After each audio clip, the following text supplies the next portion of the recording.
Good day, good day, good day. I'm Ronco Johnson, your host. It's Lifestyle Focus Friday. Lifestyle Focus Friday. Good afternoon, everybody. Good afternoon, wherever you are. I'm your host, Ronco Johnson, keeping you company. Thank you for joining us. It is another Lifestyle Focus Friday. You are listening to When the Lights Go Out. Are you ready? And today I'm trying out a new microphone, this good old Rode microphone. So I have to make sure that you guys can hear my wonderful voice the proper way. So we got headphones on. Hopefully it's not too distracting to you. But we're here to give you some great content today. First of all, I want to go ahead and say hello to you as you jump into the room. I know our back office link is not open today. However, if you're jumping online, just remember just to say hello. Go in the comments, say hello, leave us a comment, say hello, and tell me where you are, where you're from. Something good, something nice, something new, something that I don't know that I wouldn't know unless you jumped into our DMs or our comments, right?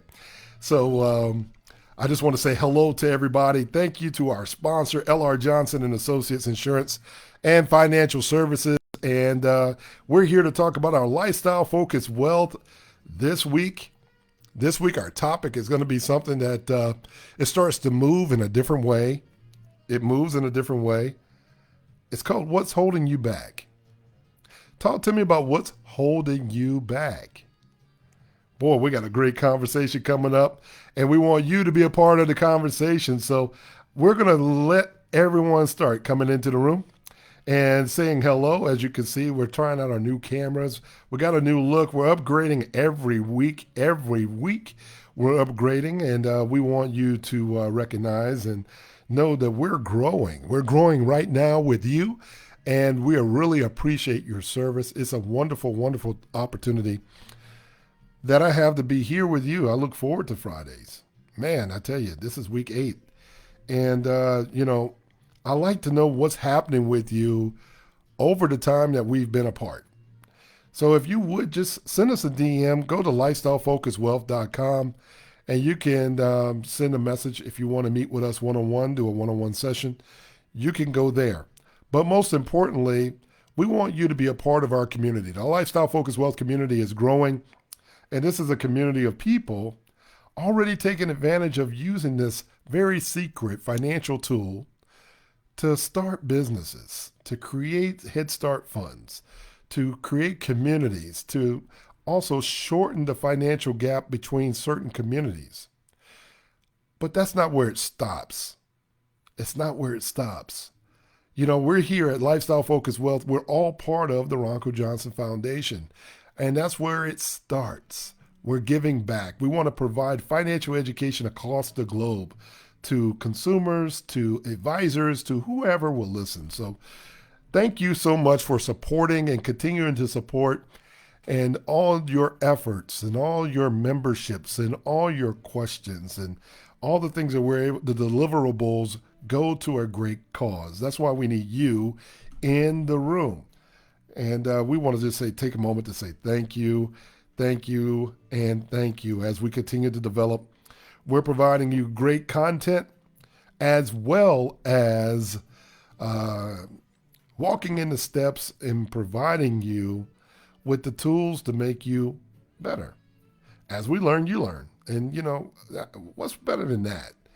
At the end of the day, we all grow together. If I just come from that side of the way of thinking that if I'm doing well, I want my friends to do well. I want my boys to do well. I want my family to do well. I want everybody around me to do well. But I do realize something. Everybody's not meant to go with you. Everyone is not meant to go with you. So we do realize that. So as you start to go down in the comments, please say hello.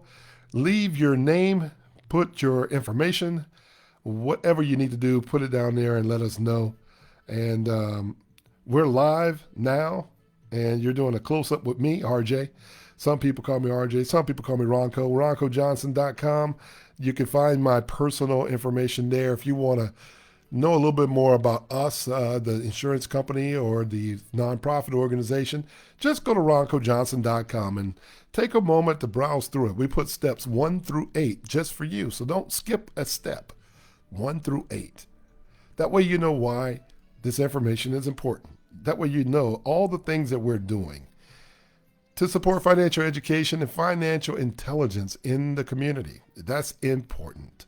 It's important to me. It's important to all of us. And we're going to talk about what's holding you back today. And you're going to find out what we mean by why our finances are so important to us. You know, if I can get this cord out of the way and out of the camera. Shout out to Beats Studio headphones. Yes, shout out to them. Absolutely love these headphones. Great for the studio, right?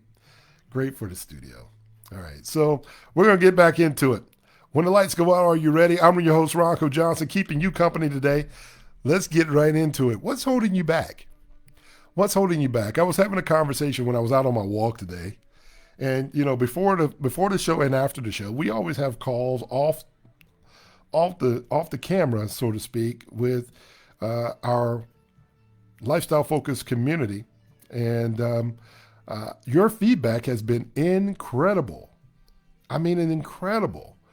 You know, I like hearing your stories. I like hearing how our information is inspiring others, and what is it that we're doing to make it worth your while to take listen or to change a bad habit. So when we talked about what's holding you back, I had a couple questions and I asked this person, I said, what's holding you back? Is it your finances? Is it your way of thinking?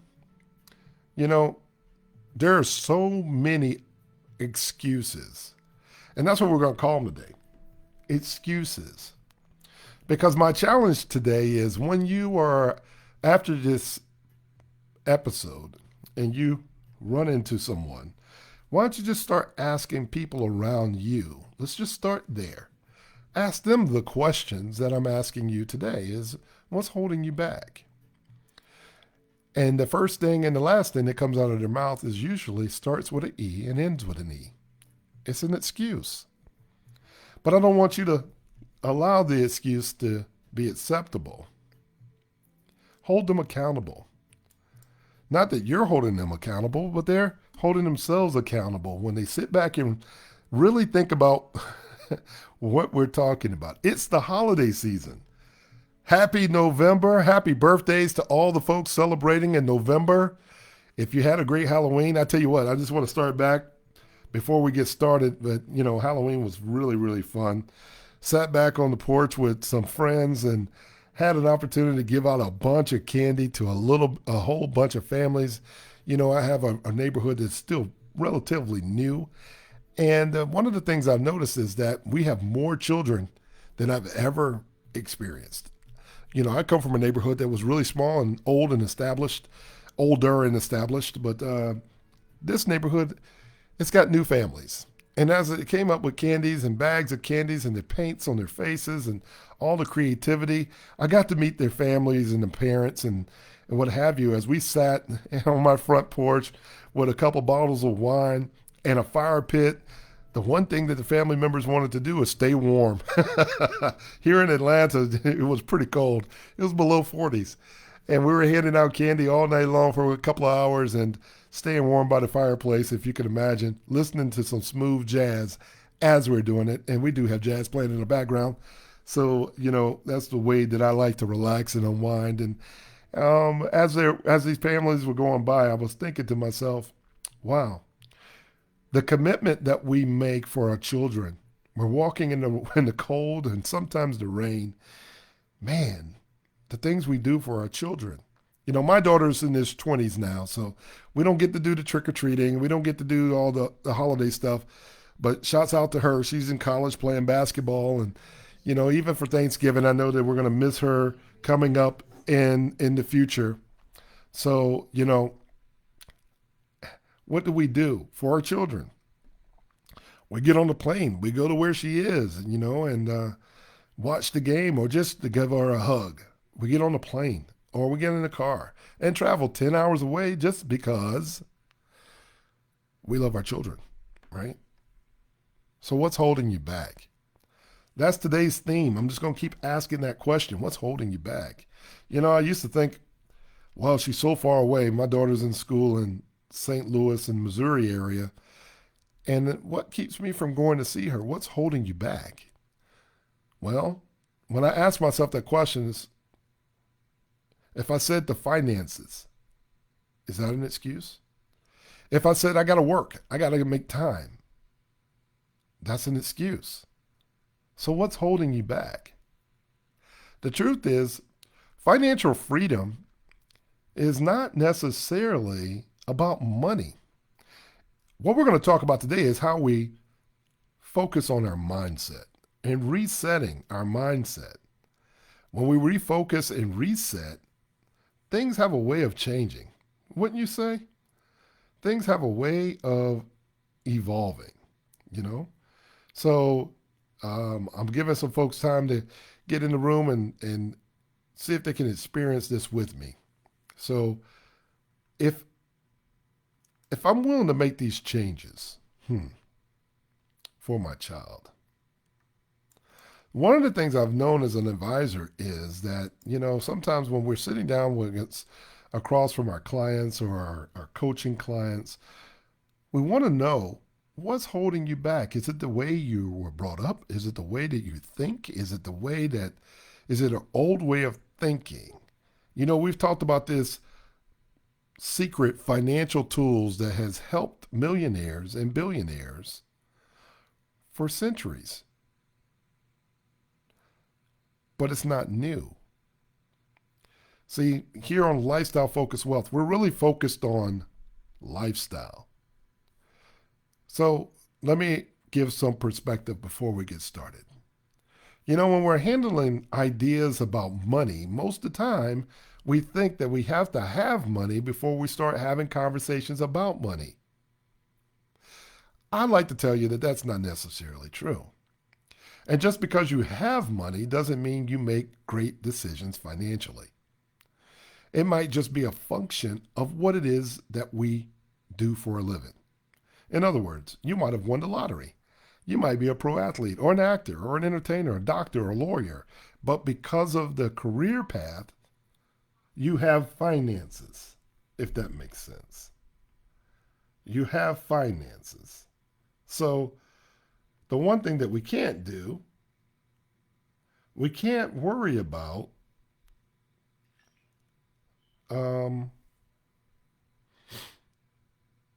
if we're prepared to ask the question. See, when the lights go out, the question is, are we ready for it? Right? The question is, are we ready for it? So if we're having a lights out moment, right? I got clients sending us emails as I'm talking to you. So the question is, are we on? And I'm going to go ahead and answer them and say, yes, we're on. Yes, we're on. Yes, we're on. If you're out there listening, yes, we're on. We may be on live on Ronco Johnson live. I don't know if we're on Lifestyle Focused Wealth or not, but if we're not, we'll catch it on the pre-recording this afternoon at 8 o'clock. And so that you know, we're on every Friday at 1 p.m. on Facebook Live, and then you can catch the playback on YouTube at 8 p.m. Eastern Standard Time. So if you miss us, don't worry. You can go over on our YouTube channel and push subscribe. Be sure you hit the notification bell. That way you get the updates as they come out, okay? So you won't miss us. You won't miss us, and you still have an opportunity to say hello, right? You still get the opportunity to say hello. Here's what we got. If I'm making excuses for myself, I should hold myself accountable. I should hold myself accountable. And what do I mean by that? Going back to the story, I almost lost my thought. I was asking a person, what is your excuse for not winning? Let's give an example. Say you were dating someone, right? And they told you a lie. What's holding you back? If they told you a lie, you decide to stay into it. You stay in the relationship. You decided to stay. Are they holding you back? Are they holding you down? Is the man holding you, keeping you locked away from the world? The answer to that is no. You made a conscious decision to stay. So let's fast forward a little bit. Let's just say that now you've stayed in this relationship for a long period of time and the lies over the years have just built up, right? They just finally got to a point where you just can't deal with all the lies. And you decide that you're going to move on, do something else. What's holding you back? Nothing. Nothing is holding you back. There's nothing that person can say to you. There's nothing that anyone can say to you to change your mind because you've already made the decision that your enough is enough. It's enough. And you've decided to move on, right? So if we were to put that into your finances, what's holding you back? Why don't you have this secret financial tool that can build wealth systematically? What's holding you back? Is it because, you don't love someone? You don't owe someone? What's holding you back? Is it because you're thinking that, you don't want your family to get wealthy when you die? Really? So what you're saying to me, let's talk about interpretation to the advisors or to the people that you're communicating to. Does that mean that you don't care about your family? Maybe you don't want to leave your kids a bunch of money. I've heard that before. I don't want to leave my kids a whole bunch of money when I die. They're good. They're grown. They can take care of themselves. So what you're saying is you don't care about your grandkids. What you're saying is you don't care about your legacy, right? Is that what we're saying? I'll give you a moment to recant what you just said. Normally, that does not mean that we don't care about our families. That's not what it meant. That's not what I meant, Ronco. That's not what I meant. Okay. Well, let's talk about why you don't have proper insurance today. Let's talk about that. You don't have the protection in place. Sometimes ladies, I'm going to pick on the ladies for a minute because I'm a man. Gentlemen, when a woman tells you that she wants protection and she wants you to provide and be protective and all these different things, she's giving you a hint. She's giving you a hint. Before I even say this, I know that I'm going to get in trouble. I know that I'm about to get in some trouble. So please, please, please, just bear with me for one moment. Ladies, please give me one moment. But I got to talk to the fellas for just a second. Gentlemen, your ability and your mindset about money has to change. Your mindset about money has to change because here's the thing for a man, and many men will agree with me. I had an advisor call me and say to me, they were having conversations with a man and they were like, well, suppose you were to lose your job. Suppose you were to have a catastrophic event that caused you not to be able to provide for your family. You might want to have the coverage. My response to that advisor was, well, you're being really nice and you're kind of making it really, really easy for that person to comprehend. I said, did they take your advice? She says, no, I couldn't understand it. I said, because you're being too nice. I said, so let me interpret it the way that I interpret it and what I might have said if I were in your shoes. Same thing, just a different way. In other words, you're not buying insurance because you don't want to take care of your family. You don't care about your kids. Oh, I get it. You don't really care about your spouse. So what you're saying is it's okay with you that if she had to remarry because of finances, not because of love, but because of finances, when you're dead and gone, you're okay with that. And your kids are raised by someone else. And you're okay with that. Not that we don't say that that can't happen. It's just that, are we prepared? Are you ready for that? In many cases, us men will say something totally different. We'll say, no, that's not what I meant. Well, gentlemen, there are people out here that will stop dating you because you didn't buy them a drink. There are people out here that will stop dating with you because you didn't get the car fixed. There are people out here that will leave you high and dry because they didn't go on a trip in the last 2 years. So what do you think the mindset of the world today? If I was married to you and you didn't have the ability or the mindset that we need protection,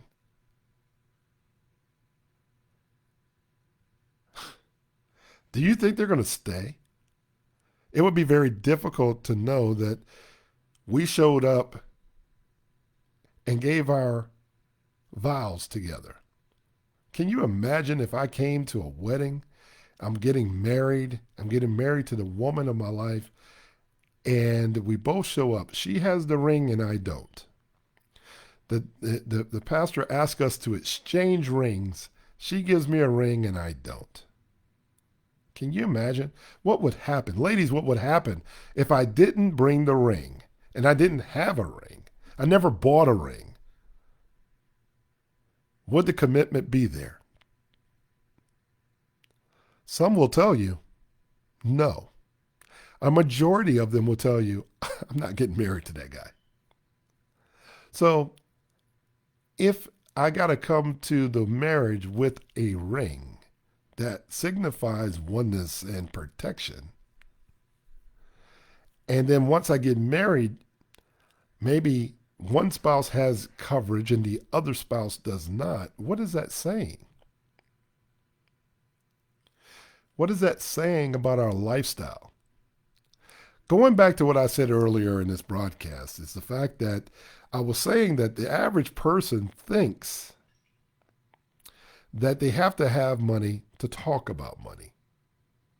And in this case, we realize that's not true. Sometimes our mindset about money, if we are able to change it, the beauty about lifestyle focused wealth, we're able to focus on your lifestyle first. Change your mindset and your relationship with money. And then because we've made that change,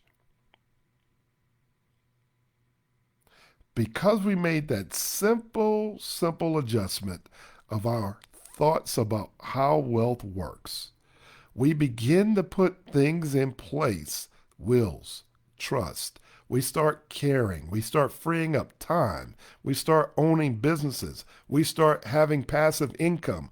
We start freeing up time for experiences, travel, friends, relationships. It's amazing what happens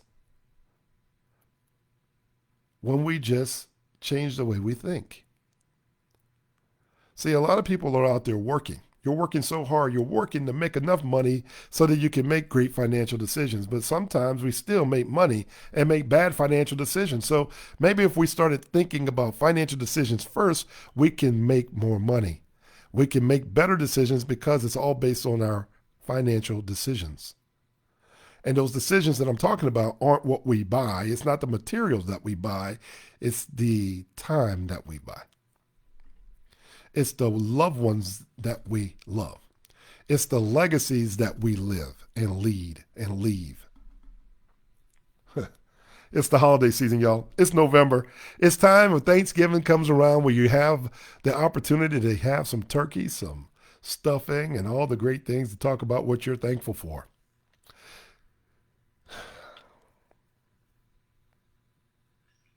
What are you thankful for? After this time after COVID, there's a lot of people that are have missing spots at their table this holiday season.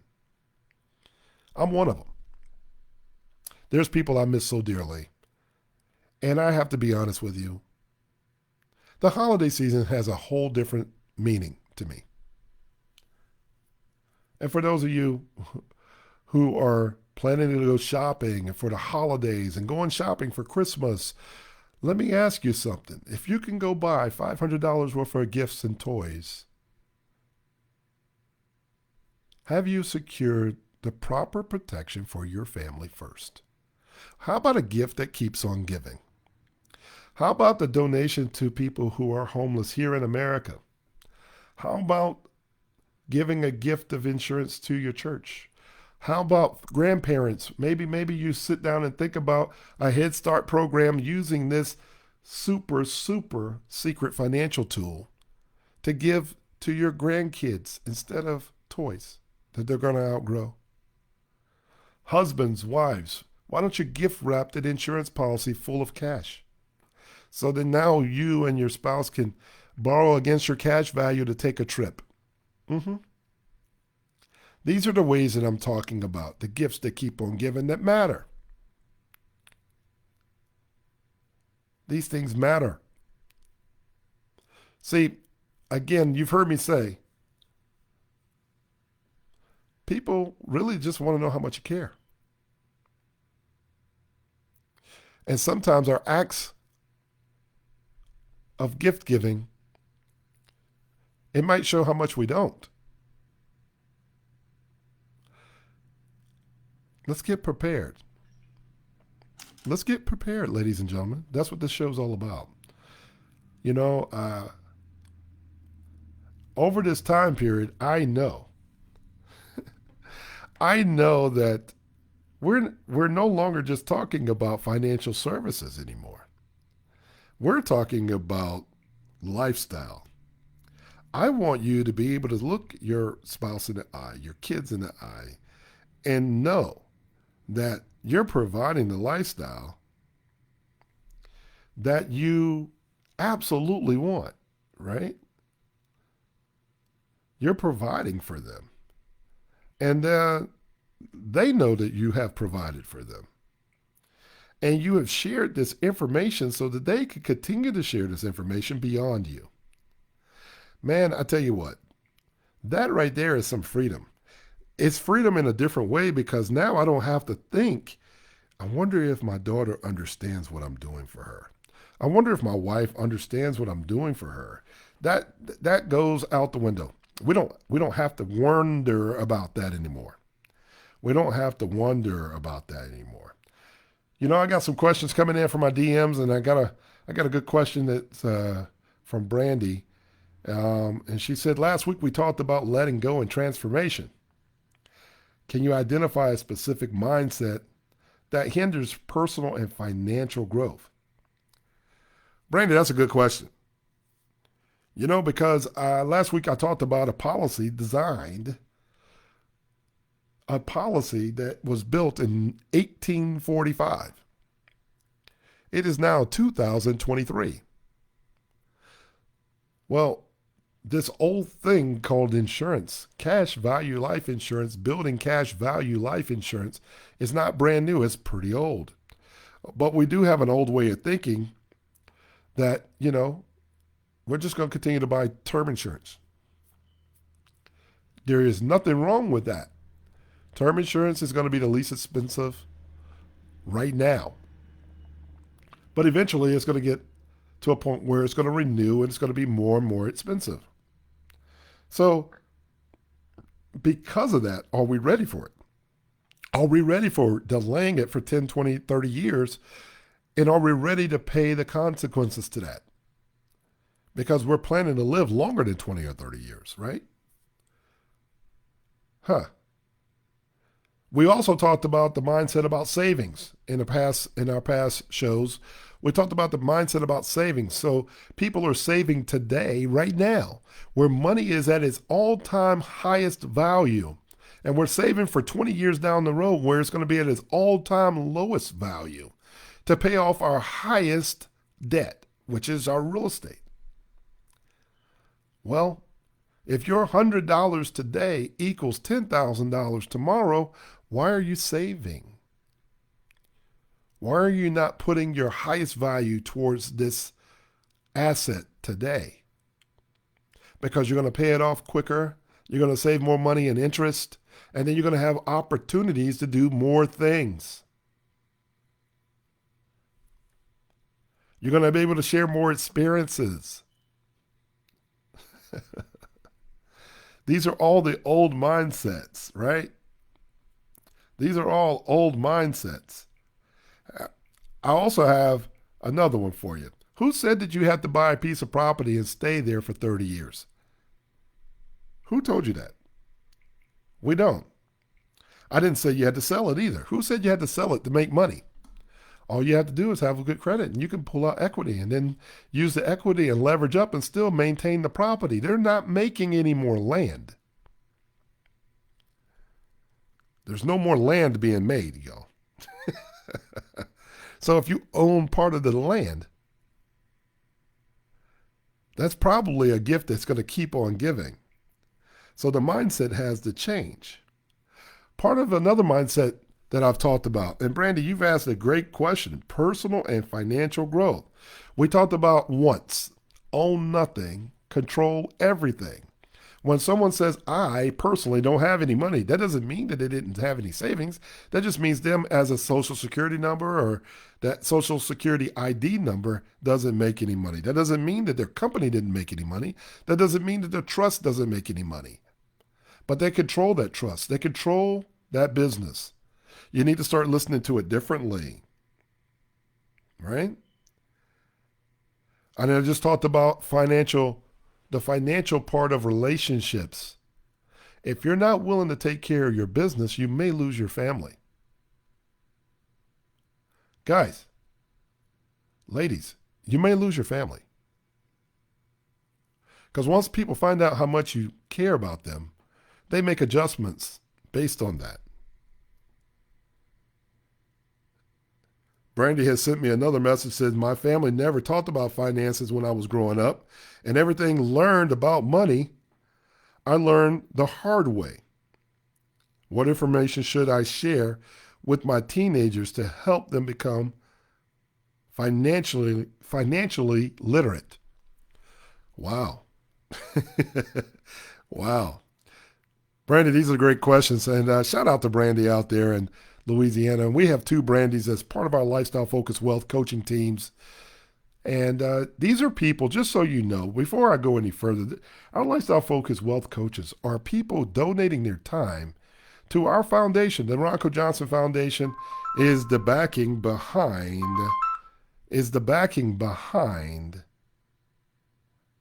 Lifestyle Focused Wealth. So we'd like to give thanks to our sponsor, L.R. Johnson and Associates, their agents, and all the stuff that they do.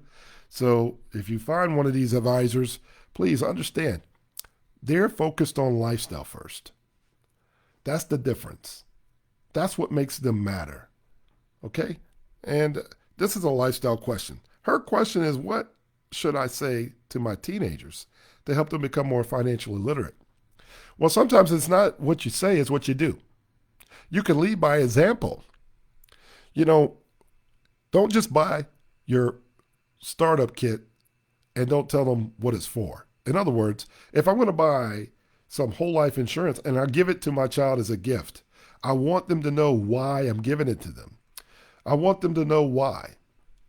Or if I have a company and I say, my son, daughter, I want you to work for the company. You got to sweep the parking lot. You got to take out the trash. But we're going to give you upward of $13,000 this year because that is a tax advantage to a company that owned by the family, and that can goes to the child with no taxes on it under that $13,000 threshold, right? These are strategies that are being used that we just need to explain while we're using it. Or better yet, hey, look, I'm going to give my kid a Head Start program. I'm going to give them this thing called life insurance. And I want to teach them how to borrow against it, taking loans against themselves. I want to teach them how to use it for a down payment on their first car. I want to teach them how to put a down payment on their house. Maybe even liquidate some or to take loans against it to buy another piece of real estate or what have you, or startup costs for a business. We're going to have these conversations as we're doing it. Your child is already prepared.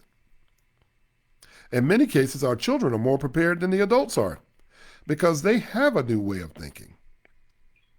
There are many ways they're more entrepreneurial than their parents.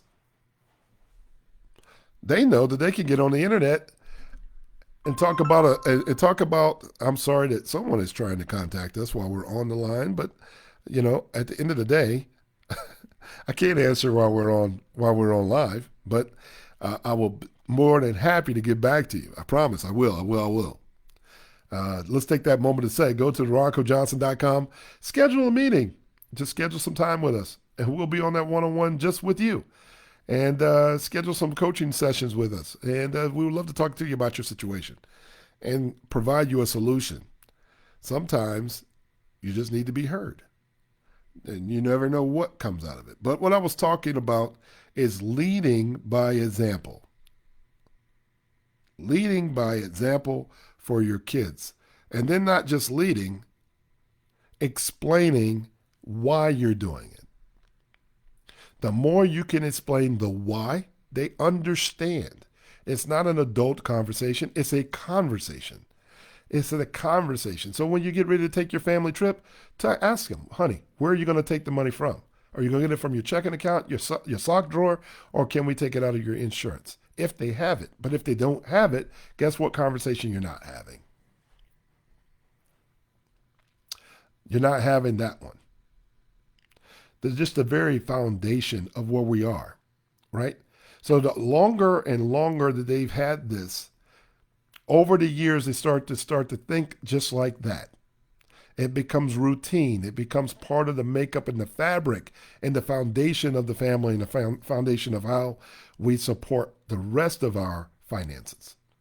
We are now affecting our economic situation, our personal economic space.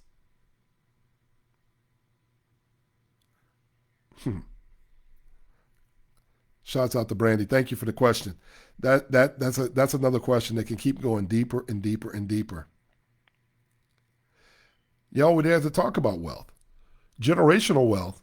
Well, we got to really understand what that means and stop using that word generational wealth or that slogan as, a flag that we're taking, but we're not taking it very seriously. How is that generational wealth when you only have $100,000 of life insurance? When your human life value is probably well into the millions of dollars, meaning your human life value, when I say that, I'm talking about how much are you really valued as? Well, I'll give you a quick solution. If your actual age, you subtract your actual age today from the age, say 67. Let's just say you're 50 years old. You subtract 50 from 67, that's your natural working retirement age, right? That gives us 17 years until you reach retirement? Well, multiply 17 years times your current income. So if you're making $100,000 a year times 17 years, now you have your human life value. If you haven't replaced that amount of money, you're having a lights out moment. This is the same amount of money that your spouse and your family may need in case the lights go out. It affects the lifestyle. And remember what I said earlier. The lifestyle is what we're focused on while we're living. The lifestyle is what we're focused on when we pass away. The lifestyle is what we focus on when we're looking at the generations that we leave behind. Are you ready? Are you ready? So why haven't you decided to tell someone else? Why haven't you done the planning already? When are we going to start? What's holding you back? What's holding you back? I can almost assure you, whatever answer you come up with, it's going to be an excuse. It's going to start with an E and end with an E until you get it completed. And you could go to lifestylefocuswealth.com and schedule your session right now. And we could talk about how to get you started completing your plans with an insurance solution. That only makes sense. We got another message from Donna out there in Wisconsin. She says, "Hello, Mr. Johnson. Is it best if married couples obtain separate policies or place under a joint policy? If so, why?" Well, that's a good question, Brandy. Thank you for calling in. Another one of our coaches out there in Wisconsin. I want to talk about that. So the reason why we talk about separate policies is, number one, if we're talking about it as a banking system, everybody has a checking account, right? You have your own individual checking accounts. You have your own individual 401ks. It's probably best that you have your own individual relationship with your insurance policy. That way you can put money away. In some states, it is the product that, unfortunately and fortunately, there are people who marry the wrong people. They don't stay together forever. In some states, most states, the cash is inside the policy belongs to you. It can't be sued against. It can't be litigated against. It can't be divided in divorce. Those are some of the reasons why people buy insurance separately. Now, for those people who buy it jointly, maybe they have been together for a long time and they want to make sure that they're taking care of the estate tax. In many cases, we're talking about the estate. The estate on the second person to die, meaning a husband and wife, the first person to pass away statistically should be the husband. So instead of mom receiving a death benefit, the death benefit that mom and dad shared, it passes on to the second death. So if mom lived into her 80s or 90s and this policy continued to grow or what have you, there's enough money that has been accumulated for the son or the daughter to take care of any estate taxes that are necessary. See, the death benefit is not necessarily going to make someone wealthy, but it needs to be in place just in case there are some unfinished things to take care of, such as taxes, estate taxes, and all those different things. Well, Mr. Johnson, suppose we have a will in our trust. Great question. See, that leads us right down the line of taking care of our lifestyle. Because if I can have my trust done, that means I'm going to escape probate. We had that on another episode where we talked about escaping probate. If I have my will done, I know who I'm going to distribute these funds to. And if I'm prepared, which is what we're talking about, my son and my daughter would never have to worry about what my true intentions were when the lights go out. They may grieve, but because dad did the right thing, wouldn't it be nice on every Christmas that your kids, your grandkids, and your great-grandkids that maybe you don't meet received a package from grandfather and grandmother that they've never met, a check every year, like clockwork? That's generational wealth. That's generational wealth. Maybe because you left the life insurance as the beneficiary, you left the trust as the beneficiary to the life insurance, and you put those directives inside the life insurance policy and inside the trust fund that we talked about. Maybe those directives say that everybody's got to buy life insurance on the newborn baby in order to keep these funds coming. It keeps coming. like the Rockefellers, right? That's all. Everybody's got that goal, and everybody's got that goal to set that stuff up the right way. That's generational wealth. Here's another one. What are the steps to providing policies for grandkids? And do they need to take medical exams? What are the steps? Donna, the good question. So when you get out there, you're talking to your advisors, and this is just not a show about insurance. I need you to know. We are still talking about lifestyle, but I know in the past we've talked about all the things in life around the lifestyle. The lifestyle is around this thing called this policy, this life insurance policy, because we're not aware of all the living sides of it. But if you have grandchildren, the holiday season is a good time to buy insurance for grandkids because the grandparent is not necessarily in a situation where they want to be the owner of it or not. You can, if you're going to give a cash gift, or maybe the premium of the policy is the gift itself. You could use the gift tax law to give a gift of insurance to the kid, meaning that your receipt is the premium that you pay, as long as it's under $15,000. There are some families astute enough to know that I can write a policy on my grandkid for $15,000. Yes, the premium is one thing, but the cash value is another, using the IBC concept, the infinite banking concept, and I'm giving them cash. But because I'm giving it to them without any insurable interest, and I'm not the beneficiary, I'm giving it to them, I'm able to minimize my personal tax situation because I've gave a gift. That's a gift that keeps on giving. That's a great way of giving a Head Start program to your kids. If you need more information about that, go to our lifestylefocuswealth.com, and you want more information about that, schedule your one-on-one session and let's talk about it. Let's talk about it. Those are great opportunities and great questions that the community wants to know. The community wants to know. You're not the only one. You're not the only one. So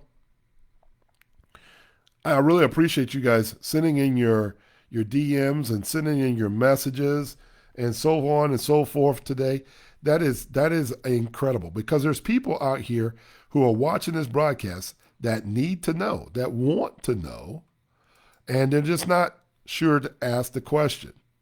They're just not sure what to say, right? So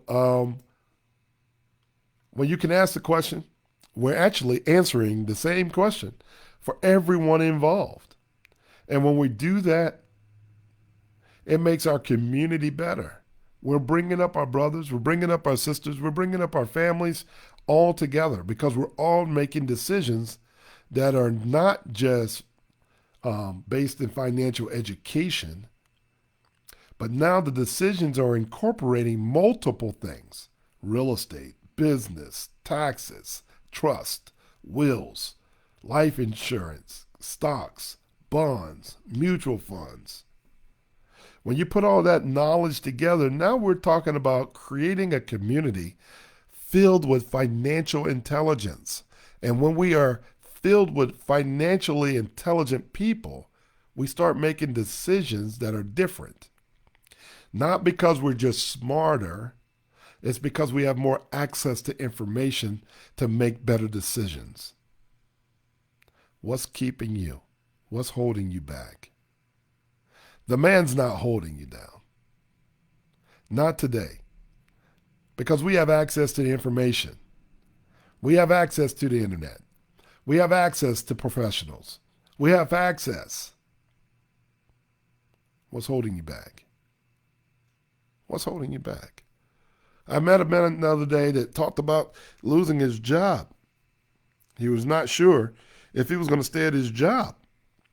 And he said to me, he said, "Man, Mr. Johnson, listen, I just want you to know, I feel like I'm about to be sick. I feel like my health is at risk if I stay here at this particular job." I turned around and I said to this young man, I said, I understand how you feel. I do. I understand how you feel. I've been there. Not about this job, but about a relationship. But this feeling is still the same. But when you make that decision to change, when you make that decision, there's nothing holding you back. When you're questioning yourself, you're holding yourself back. Hold yourself accountable. If the situation that you're currently in life doesn't fit where you are today, change it. If you're the smartest one in the room, it's probably better to find another room. Because if you're the smartest one in the room, you're probably by yourself. And if you're by yourself, that's when we start making decisions that probably are not at its best. But when you surround yourself by people who think a little bit differently than you, who've had a little bit more of an experience than you start to see that there's other ways. So when I share with them this information, I told the guy, I said, listen, so you're working here in this restaurant. You're spending 16 hours, 13 to 16 hours, you burn out. It's not it's not the fact that it's the people here, it's the environment that you're in. It's just the environment. First, let's peel this thing back. What's holding you back? You're right. If you're not healthy and you're putting your health at risk, that is a major, major decision that you have to make. It's not worth your health. Because if you don't have your health, you're not going to have any money anyway. Right? And if you don't have your health, you haven't had the money to insure and protect your family, and they're not going to have any money either. Now, let's talk about the mind shift. I explained to him, you could deliver food at one of these companies today and make $150 a day in 3 hours if you go at the right times of day. You can even have a second job driving cars and taking people where they want to go. Between here and there, the amusement park, the airport, or whatever, and make another $150 a day. And only work 3 hours there. That's a 6-hour day. Would you exchange a 16-hour job for a 6-hour job? I would. We just saved you 10 hours in a day. That's 70 hours in a week if you worked every single day. But the financial part of that is just one of those jobs, $150 a day, equals about $1,000 a week. And if you did that for the whole month, that's approximately $4,000 a month. But if you worked another 3 hours, dropping people off at their favorite parks, if you don't let your ego get in the way, and you made $150 a day, if you drove that long, and you didn't make the excuse that, I got to pay for gas. But if you thought about it, it's a business. And if it's a business, gas is an expense. So you need to have your business set up so that that's not part of the conversation. That's not an excuse to keep you from working. Why? Because we've already talked about that. It's going to minimize your taxes anyway. It's not about the income, it's about the revenue. We've talked about it. See, now we're putting it all together for you. This is the type of stuff that we need to make sure we have in the community.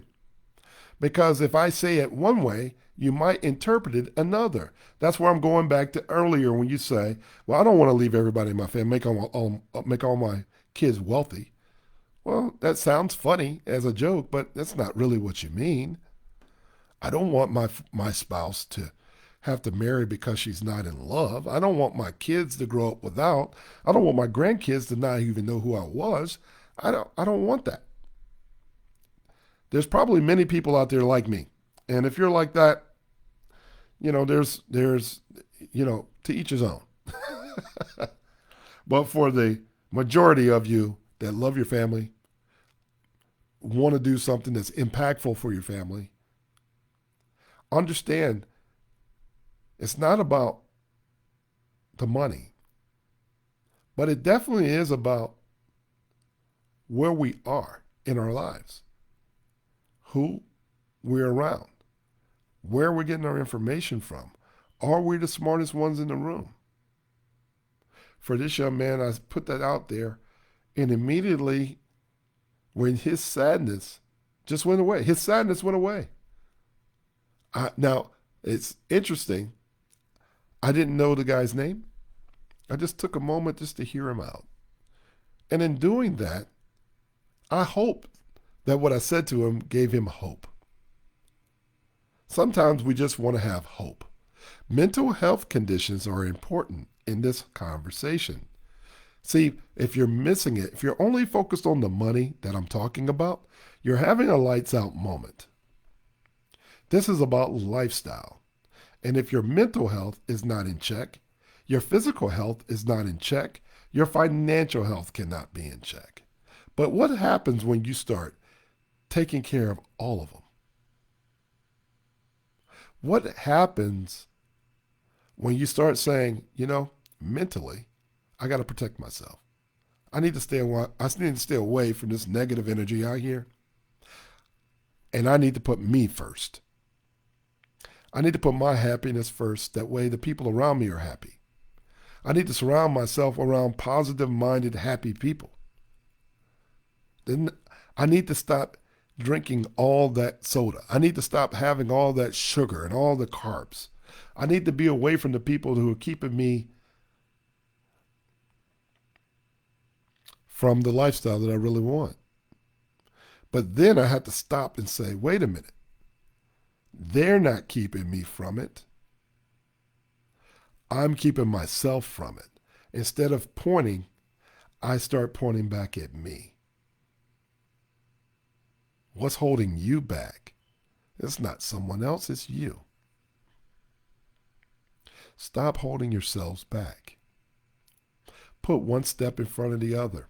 Make the commitment to yourself. Make the commitment to yourself to be better. Make the commitment to yourself to be happy. Make the commitment to yourself to give to the community. Make that part of your lifestyle, and I promise you, in a small period of time, you will become more significant and more powerful than you've ever thought. And it's not because you bought life insurance. It's because you've been focused on the lifestyle that you wanted for your life. And you're walking in that. And favor comes behind it. I hope this message hits someone right where it needs to be today. And I really appreciate you guys giving me your ear. It is Lifestyle Focus Friday. And I tell you now, keep moving forward. Keep moving forward. For those of you that's following this podcast, this broadcast, this webinar, the coaching classes, you're seeing the development. And because you're seeing the development, I want it to be the encouragement to you to keep moving forward. Inspire someone because they're watching. Keep inspiring someone because they're watching. Just because they're not saying anything to you doesn't mean they're not paying attention. And at the end of the day, all of us have haters. Make them mad. You only make them mad when you keep stepping up. Keep stepping up. Don't step backwards. Move forward. Keep climbing higher. All right? Hey, listen, I'm Ronco Johnson. This has been Lifestyle Focus Friday. You are listening to When the Lights Go Out. Are you ready? Thank you so much. That's our time for this week. Remember, catch us next Friday, 1 o'clock right here. And you can catch our replay on YouTube at 8 p.m. I look forward to seeing you at the top. Thank you so much for joining us. And I look forward to talking to you soon. Have a good one, and I'll see you next time. Bye-bye.